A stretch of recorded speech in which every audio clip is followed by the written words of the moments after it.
2.5 hours after Flight 148 disappeared from radar near Strasbourg Airport,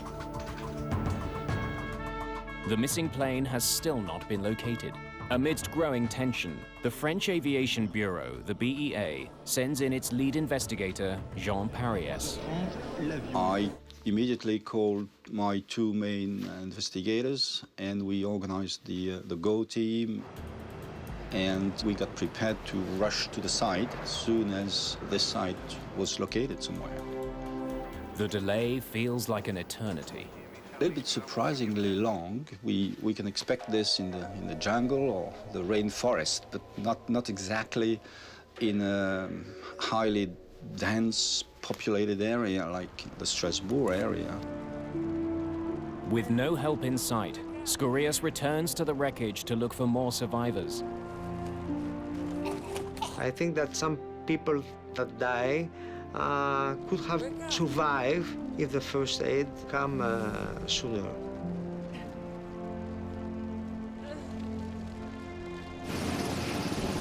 Nearly 1,000 people search for the missing plane. But 3 hours after the crash, there's still no sign of it. Frustrated, Scorius goes looking for help. He stumbles into a TV crew trying to find the crash. But with no wreckage in sight, they react with skepticism. They didn't expect survivors from an airplane crash.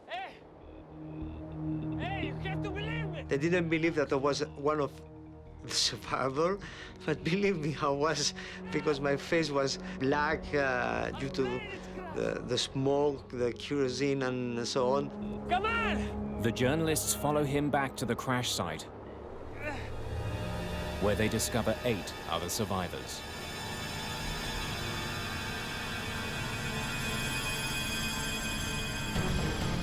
Finally, the first rescuers arrive. The crash site is located near the top of the 2,500-foot Mont Saint-Odile, 19 kilometers from the runway. They found us after 4 hours and 30 minutes. So it was a mess. I was very, very disappointed that at 20 kilometers from Strasbourg, and they couldn't find us. A total of 87 passengers and crew have died, including the pilot and co-pilot. The survivors begin to tell their stories, but no one reports anything that might explain why the plane crashed. I don't know what happened. We were landing. I lost all consciousness. We must have hit the trees.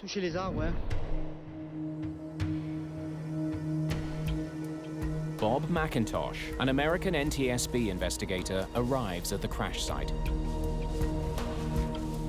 The BEA of France recognized the international attention would be on this accident, even though it was a domestic accident. He invited a group of international accident investigators to come and participate. Welcome to the team. The first priority for investigators is to retrieve the plane's black boxes. We have not removed the recorders yet. Good. With the boxes trapped in the burning tail section, any delay could prove costly. We're very anxious about the state of the tape inside. Will it be possible to use it? Will we get the critical information we need? In France, aviation accidents are also investigated by the justice system. Pariès and his team are not allowed access to the site until judicial officials secure the black boxes. I had a visual picture of the gendarme transport police standing around keeping us away from the wreckage for a while. And we're very suspicious of these international observers. Maybe we should wait. Even taking photographs, which was somewhat surprising to us. In a previous crash, the crash of Air France Flight 296 in 1988, investigators waited 10 days before turning the black boxes over to police. Rumors persisted that these boxes had been tampered with. This time, police are keeping investigators at bay. I can recall seeing the glowing embers and seeing the flight recorder sitting there and not being able to intervene and say, get that thing cooled down as soon as you can.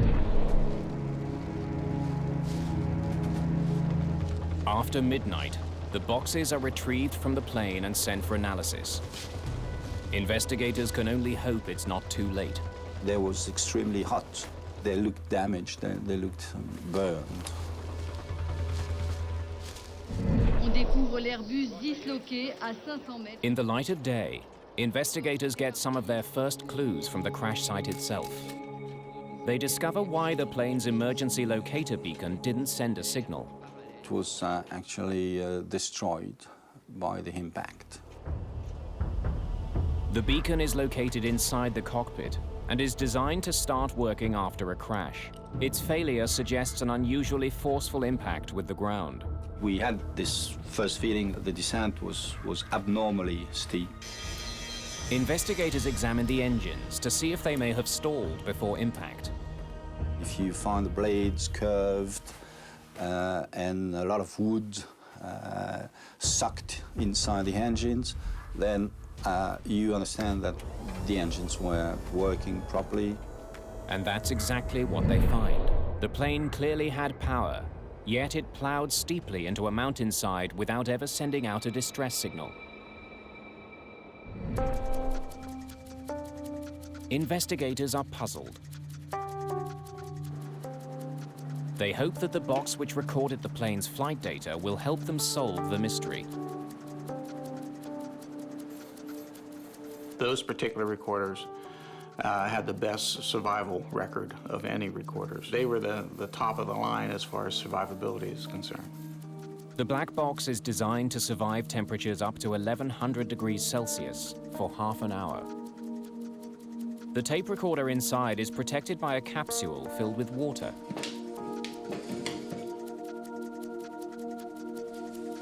When the recorder heats up, the water turns to steam, absorbing the energy, and actually vents out through a little hole in the crash enclosure. But when the flight data recorder is opened, investigators make a troubling discovery. The FDR was totally damaged, impossible to read anything from it. It was subjected to heat beyond the 30 minutes. The recorder was just never designed to withstand that kind of sustained heat. And so we were very disappointed. There's now only one hope for recovering the plane's flight data, a device called a quick access recorder, or QAR. Maintenance workers use the QAR to access the plane's computers, but it also records some flight data. Unlike the black boxes, the QAR is stored near the cockpit. Quick access recorders are not protected at all. They're up in the front end of the aircraft, typically in the electronics bay. They're generally destroyed just from the impact damage. Investigators are encouraged to discover that in this case, the QAR has survived. But on closer examination, their optimism turns to frustration. The last 20 centimeters of the tape were burned and stretched and were damaged to the point that we could not use them into a machine. We couldn't read it. Investigators are desperate to retrieve the data, so they take a chance on an experimental technique. Known as the garnet technique, a light is shone through a mineral lens made of garnet. Use a garnet stone to visualize the magnetic pulses that are actually recorded on the tape. The special lens helps the technicians differentiate between the positive and negative magnetic pulses, which translate as binary digits, or bits. There's 768 bits per second, so that's a lot of ones and zeros. You have to be very precise in moving the tape under the lens or the garnet to make sure you don't miss a bit or read the same bit twice, you know? So it's difficult. Analyzing the data is even more painstaking. It took about a day to read a second of recording. Any additional second recovered could reveal something that would make a difference. The effort to retrieve all the QAR data could take a month or more.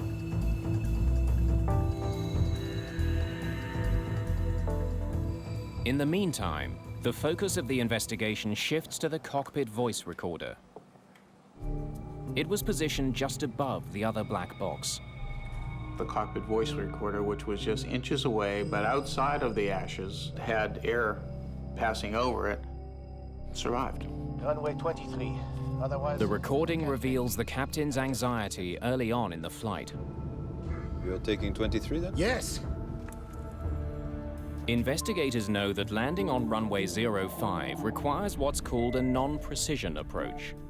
That means pilots receive electronic guidance only on their horizontal position, left and right. They get no guidance when it comes to altitude. The non-precision approach is significantly less accurate. Why, it's not really difficult, but they are less comfortable. 05. What sort of wind are they giving us? 18 knots. The non-precision approach increases the demands on the pilots. Investigators can also hear that the captain had concerns about landing on runway 05. 48, Delta Alpha, you are number 1 for POR DME runway 05. Runway 05. 10 nautical. That won't work. It's a lot of distress over a non-precision approach. Wondering what can cause such distress, investigators research pilot training at Air Inter. They find that most pilots did not have extensive training making non-precision landings in the new A320. I think we should have had double the training compared to an older plane. Investigators ask the airline for detailed records on the pilot's history of runway approaches. They're intrigued by what they discover. Captain Heke had landed at Strasbourg countless times, but he had never landed an A320 there using a non-precision approach. Not going to mess around like that descending at full speed. Clearly, the captain was uneasy about having to execute a landing he had never made before. I think the captain was worried about making it in a minimum amount of time, in the minimum amount of delay. Have we been flying for 35 minutes yet? And the co-pilot was worried about not getting in trouble by offending the captain. At least that much. More research into the pilot's work history offers yet another revelation. While the two pilots had flown more than 12,000 hours between them, they were both still relatively new to the highly advanced A320. It's 05 in service. The aviation community misunderstood the magnitude of changes brought by the new Airbus A320. The captain had only 162 hours in the A320, and the co-pilot even less, just 61 hours. Behind this accident scenario, there's an issue of confidence of the crew in themselves, in the aircraft. 18 knots. No chance. They were not prepared, really, to fly in this kind of condition. If they had warned us in advance, cripes! Investigators conclude that the crew's training was insufficient. But that alone does not explain the crash. Merde!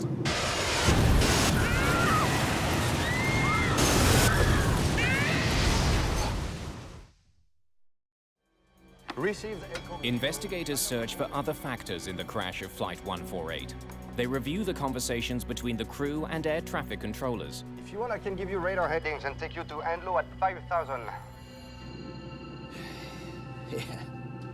Yeah, that's good. The radar vector makes flying easier. The captain was happy because it was reducing his workload. Turn left, steer 90. With the controller's assistance, this landing should have been very simple. But when investigators reconstruct the plane's trajectory using radar information from various stations around the airport, they discover a shocking error. The 090 heading started here. 090, 0 degrees, Delta Alpha. But it won't take them to Andlo. last radar vector the controller gave was incorrect. It sent them Thank you. closer to the mountain. They were, of course, because of following the heading they got from the radar vectoring, they found themselves in this undershoot situation. You're inside there. You should have started with 070. Yeah. Investigators are also troubled by the controller's choice of words when he warned the pilots, incorrectly, that they were headed to the right.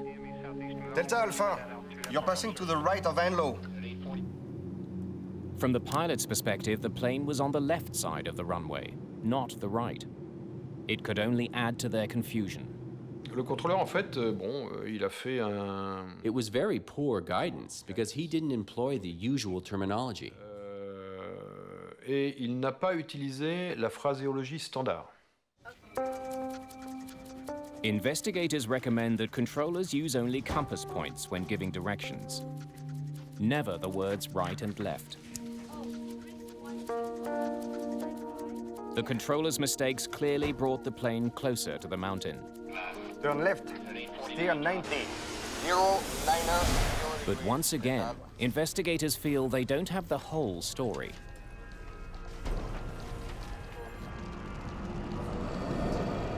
It's not something totally abnormal to start a descent from this situation. Flaps towards 2. Flaps towards 2. It's not what you expected to do every day, but it's not outside the tolerance of the concept of this approach. Gear down. When investigators study the plane's reconstructed flight path, they discover something more alarming than the plane's horizontal misdirection. As it circled the mountain, the plane inexplicably entered a dangerously steep and rapid descent. Perhaps 2.5 times the normal rate of descent. That's lethal at that altitude. Without the steep descent, they would have cleared the mountain. If the vertical trajectory had been correct, they would have no problem at all. Finding the cause of that sudden descent is now key to understanding why 87 people died in one of the most advanced passenger planes on Earth.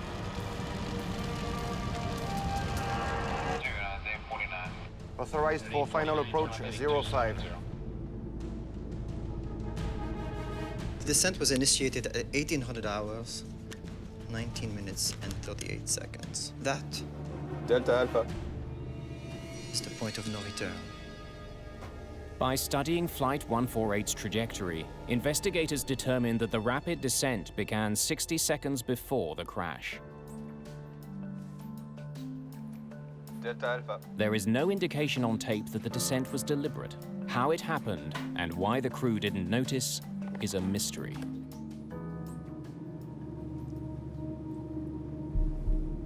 It should be a no-brainer. Keeping track of the altitude. The cockpit altimeter gives pilots a constant readout of their altitude. Altimeter, that's a very precise instrument. They become very reliable. They're accurate to within 5 or 10 feet. Ignoring it would be a major error in flying protocol. Flaps towards 2. The recording reveals just one single remark from the crew about their descent. We have to watch our descent. It occurred 16 seconds before the crash. The captain had just extended the speed brakes. The aircraft was accelerating abnormally. The captain started to realize there was something wrong with the descent rate. But the first officer changed the subject.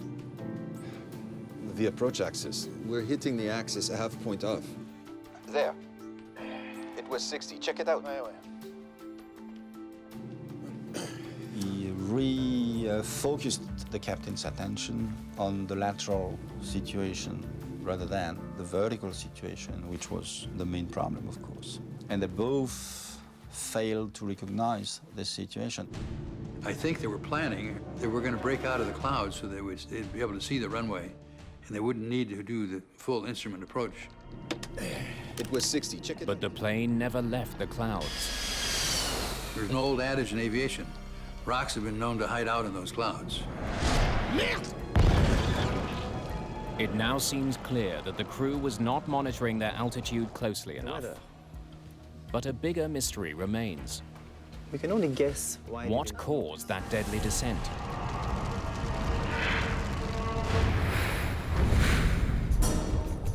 After months of work, investigators may finally have the answer.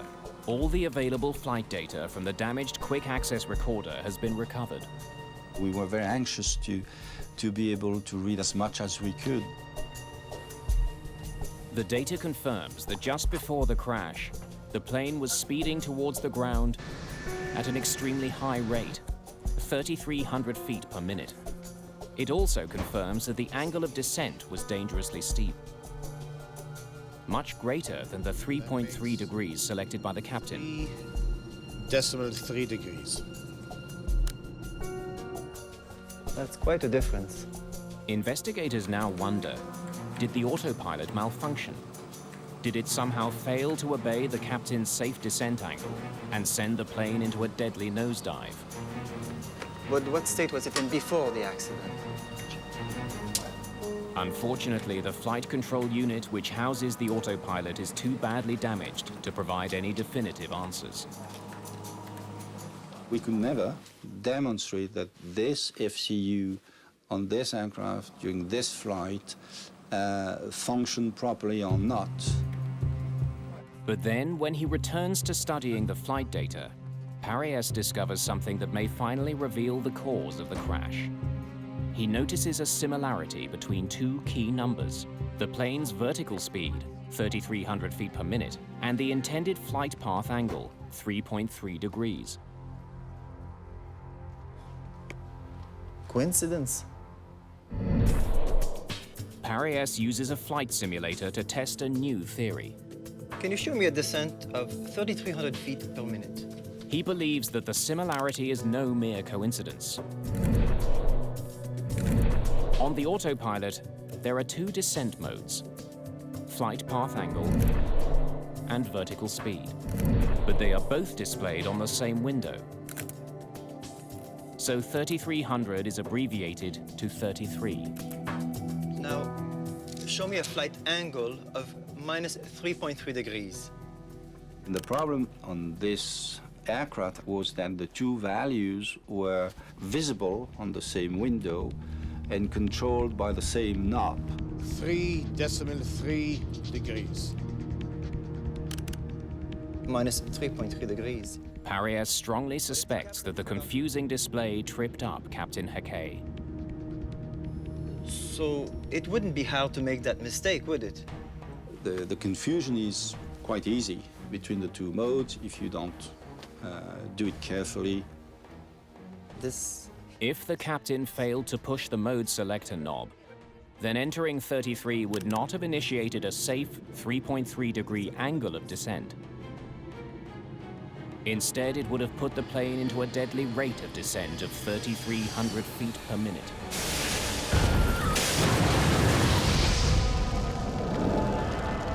Two months after the crash, another Air Inter plane enters a dangerously steep descent for the same reason. The crew only discovered the problem when they broke out of the clouds.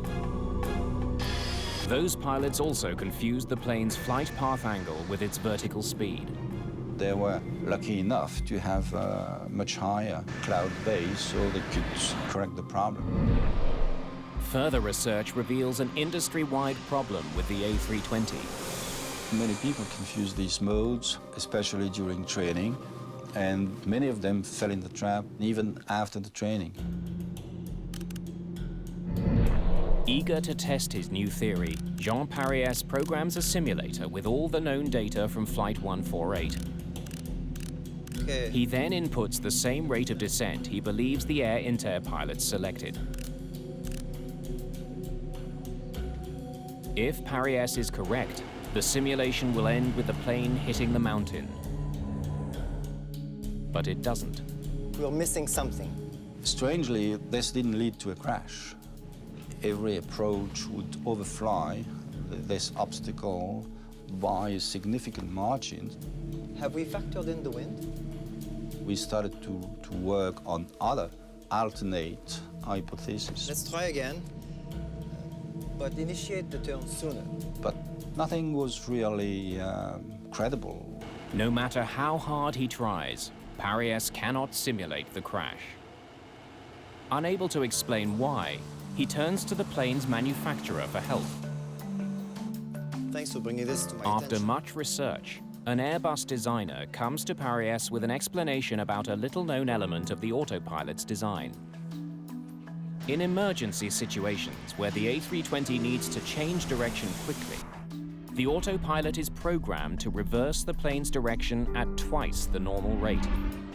The reaction of the autopilot would be much faster. And these cases were typically when you were descending and asking the autopilot to climb, or climbing and asking the autopilot to descend.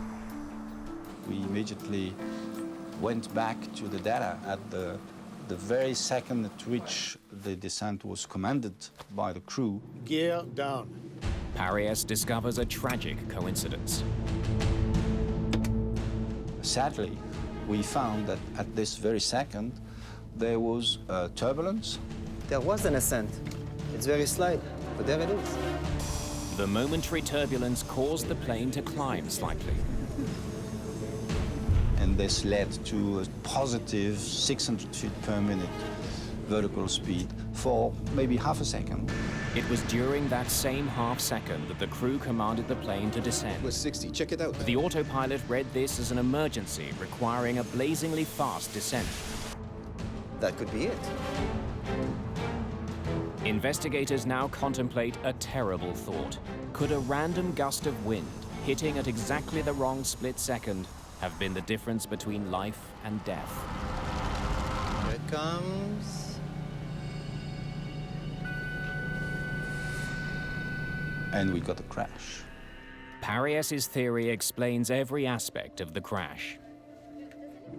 The crew's confusion with the autopilot display 3.3 degrees. caused the plane to descend dangerously close to the mountain. Turbulence and an obscure safety feature brought it even closer. It was a fatal combination. It's a fascinating lesson about the random dimension of accidents. Half a second before, half a second later, they wouldn't have the accident. The discovery of a confusing cockpit display has enormous implications for the entire industry. The flight instrumentation of aircraft like the DC-10, MD-11s, the 747s and so on, all the Boeing products and all the commuter products that were using that avionics suite had this vulnerability about it. Investigators now face a daunting question affecting aircraft safety around the world. If the design of the autopilot interface isn't changed, how many more people could die?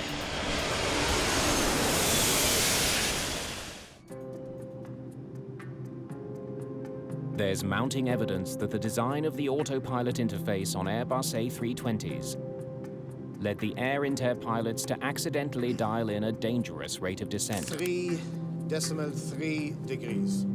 We felt a need to start the industry to work on this. The plane's manufacturer, Airbus, responds immediately. The main change, which was very quickly made, was to change the display window. With the new design, if a pilot selects a vertical speed of 3,300, the entire 4-digit number is displayed. So the confusion between an angle and a vertical speed was no longer possible. For investigators, only one mystery remains. All Airbus A320 jets are designed to be equipped with a safety device known as a Ground Proximity Warning System, or GPWS. Which is a downward-looking single-purpose radar that tells you how high you are above the ground directly beneath the airplane. And if it gets to be too low, it'll set off a warning. Pull up, terrain. Pull up. But Captain Hackey We have to watch our descent. never received a warning for one very simple reason. His A320 didn't have that alarm.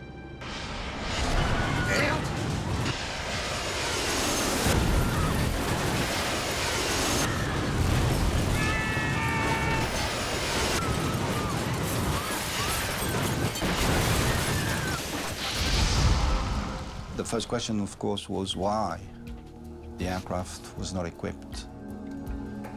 So it's not part of the minimum equipment list. The Air and Terror Management had decided they did not like the false warnings that had been produced by GPWS equipment. Normally, most planes fly slower than 250 knots when under 10,000 feet, but we flew at 350 knots until the final approach. So at those speeds, GPWS was always giving off false alarms. Dans ces conditions, parce qu'il générait des fausses alarmes. This decision, while legal, prevented the pilots from having one last line of defense before crashing into the mountain. C'est pas possible d'imaginer un instant. It's impossible to imagine that the pilot wouldn't have pulled up if he'd heard the alarm. We should have a GPWS on commercial flights in any case, yes. That's an obvious conclusion. The report will list these causes: flight deck aeronautics. Investigators conclude that there was no single cause for the crash of Flight 148. Training, lack of GPWS. The tragedy involved an ill-fated combination of many different weaknesses in the airline industry. We made 35 or so recommendations, including pilot training, about the ground proximity warning system, and so on. The recommendations lead to sweeping changes. Pilots must now have more A320 training before getting behind the controls. One of the two pilots now need to have at least 300 hours on the plane. They estimated that 300 hours were enough. Another change, the design of a more heat-resistant black box. The FAA did a test, did some studies what the thermal characteristics of post-crash fires were, came up with a value of 260 degrees C for 10 hours. Delta Alpha, your position? Air Inter, Delta Alpha, Strasbourg. As a result of the Strasbourg crash, the A320 is now a safer plane. You can only get this change if there is what people perceive to be a good reason. And sadly, a good reason is still an accident. But improved aviation technology is still no substitute for well-trained, well-prepared pilots. There's an old axiom in aviation that you taught early on, that never let an airplane take you somewhere that your brain hasn't visited at least 5 minutes ahead of time.